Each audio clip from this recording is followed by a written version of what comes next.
There's been so many amazing Black women that have been in this league, and continuing to uplift them, I think, is very important. Oh, there we go again. Right out of the gate, we're greeted by another cringeworthy spectacle of forced virtue signaling. That was Caitlin Clark. Yes, the basketball phenom who everyone's calling the revolutionary figure in women's basketball, delivering a line that might as well be pulled straight from the official Woke Soundbites handbook. How original! Because what's a modern sports interview without the obligatory nod to uplifting certain demographics in precisely the approved manner? Let's be honest, Caitlin Clark was named Time Magazine's Athlete of the Year. We've got the cover, the big moment, the fanfare. Everyone's pretending this is some earth-shattering pivotal event. But what do we actually see? She can't even revel in her accomplishment without dipping her toes into the swirling cesspool of identity politics. The moment she's recognized, she must steer into lectures, apologies, and race acknowledgments, as if her on-court performance depends on a flawless recital of intersectional talking points. Ooh, she's uplifting Black women. Yeah, Caitlin, because the WNBA apparently never had strong Black women before you came along, right? Sure, Black athletes have been dominating the sport for decades, but you must remind us that you know they exist. It's like she's afraid that if she doesn't bend the knee at the altar of woke ideology, her athletic career will be tossed into the dustbin of canceled athletes. Time Magazine just had to name her Athlete of the Year. It's such an obvious play for some progressive brownie points, right? It's like they said, we must show we care about women's sports. So they picked Caitlin Clark. She did bring a bit more attention to women's basketball, sure, but let's not kid ourselves. Revolutionizing the WNBA is about as difficult as revolutionizing a suburban garage band. Before Clark, WNBA highlights had fewer viewers than late-night cable reruns. Now they have slightly more. Congratulations, I guess. What's truly depressing is watching Clark bow to these intersectional demands. She's a white woman who's good at basketball. So what?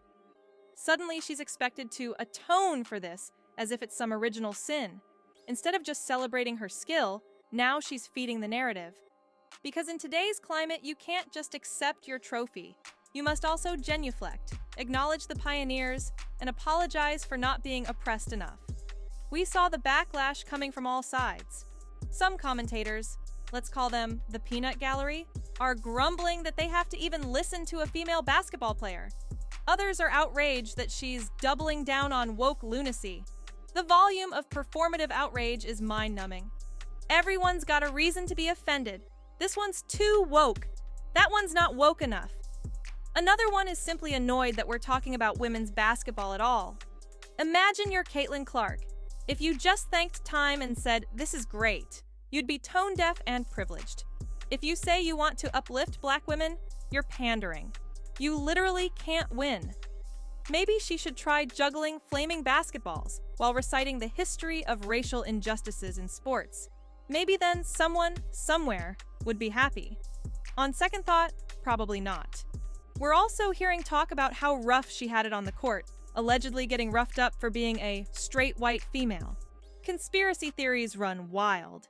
Yes, women's basketball can get physical, but the way some are spinning it, you'd think there's a secret society of players plotting to knock her down for identity points. As if the WNBA finals are staged in the back alleys with torches and pitchforks. Give me a break. Then there's Megyn Kelly jumping in, because why not? Kelly accuses Clark of apologizing for her white privilege. We've reached the stage where we are dissecting a basketball player's off-court commentary as if it's a Politburo transcript. Sports are no longer about skill.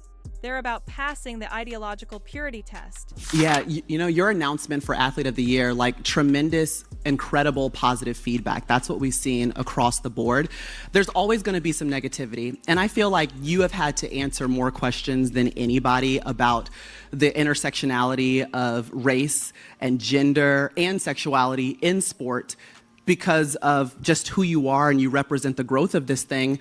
And even today, earlier today, Megyn Kelly, she was saying that you were apologizing for your white privilege and the fact that you wanted to uplift Black female athletes and make sure that they were getting the shine, kind of like your pioneers were getting the shine that they deserved. And I just want to know how you feel or how you respond to some of those criticisms when you have to deal with something that it's really not your problem. Like, I feel like it's them looking in a mirror a little bit, but it still comes down on your shoulders. I feel like I always have had really good perspective on everything that's kind of happened in my life, whether that's been good, whether that's been bad. And then obviously coming to the WNBA, like I've said, I feel like I've earned every single thing that's happened to me over the course of my career. But also, I grew up a fan of this league from a very young age. Like, my favorite player was Maya Moore. Like, I know what this league was about.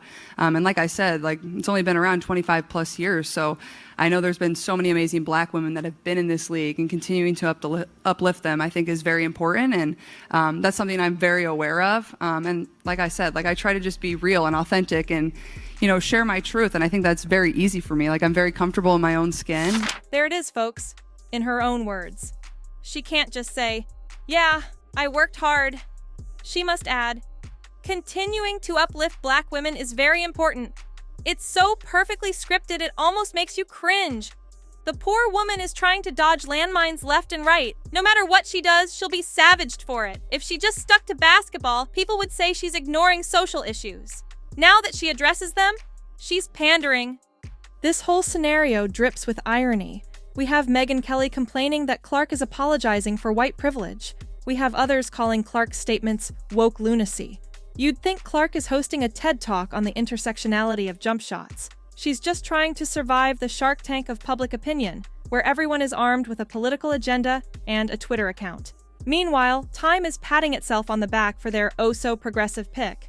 Athlete of the Year, Caitlin Clark, because sure, no one else in global sports did anything remarkable last year. No world record breakers, no global icons who transcended their sports. Let's settle on the WNBA hopeful who's got everyone bickering. The magazine needed a headline that screams, "Look at us, we're so forward-thinking!" Great job. Time. Mission accomplished. Let's face it, we've reached a cultural nadir. Remember when sports were just about athletic excellence? Now it's about who can navigate the social minefield. Wear a pride jersey or you're a bigot. Don't wear it, and you're still a bigot. Support the right cause or risk your endorsements. Acknowledge the right intersectional angles or get blasted by commentators who wanted you to do more or less. You know who mastered this kind of hollow virtue signaling? Politicians like Justin Trudeau. Yes, the Canadian Prime Minister who turned cultural pandering into an art form. Trudeau, the king of saying all the right buzzwords while standing on a mountain of hypocrisy. Sound familiar? Now that's the world our athletes have inherited. If Trudeau's brand of empty posturing can dominate political discourse, why not sports? Caitlin Clark's forced acknowledgments feel like a sports version of Trudeau's photo ops. It's all about image, nothing about substance. Back to Clark. The truth is, her story could have been simple. A talented athlete excels, draws attention, and wins an award. The end. But that's too easy in 2024. We must dissect, debate, demand social commentary, and read moral significance into every breath. Clark tries to say something nice about black pioneers. Now everyone's accusing her of kowtowing or pandering or both. This is what happens when we turn sports into a cultural battleground. We can't just appreciate achievement anymore. We have to filter it through race, gender, and sexuality. We must ensure the athlete is apologetic enough, congratulatory enough, and politically sanitized. It's a lose-lose scenario. And people wonder why so many athletes keep their mouths shut and stick to canned responses? Think about it.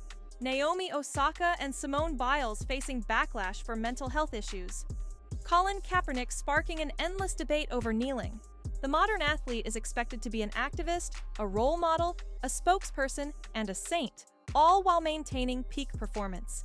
Caitlin Clark's crime is being successful in an era where success alone isn't enough.